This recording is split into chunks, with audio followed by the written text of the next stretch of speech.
ضربة زاوية الآن أكثر من نصف ساعة لعب. الفيصلي يضغط يصل، وهذه ضربة زاوية ملعوبة باتجاه المرمى الرأسية. جول جول جول! الفيصلي عبر ريان بلال يسجل في مرمى الهلال.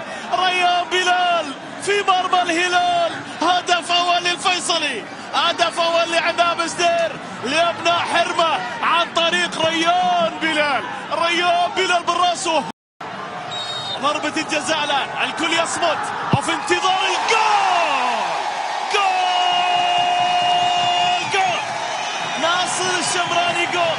سريع سريع يا الأزرق، سريع سريع يا الأزرق، ما عنده وقت، ما عنده انتظار، تهتز الشباك فيمتد الزعيم صاحب ال 38 هدف سريعا سريع، وهوبا تسديده زلزال هداف.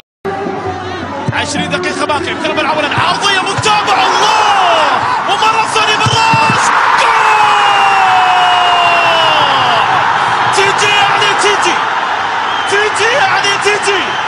الهلال الهلال الهلال الهلال، ناصر الشمراني خذ لك اتصال يا الهلال، عندك ناصر يا الهلال، وهدف ثاني للهلال، الزعيم يصل للثاني.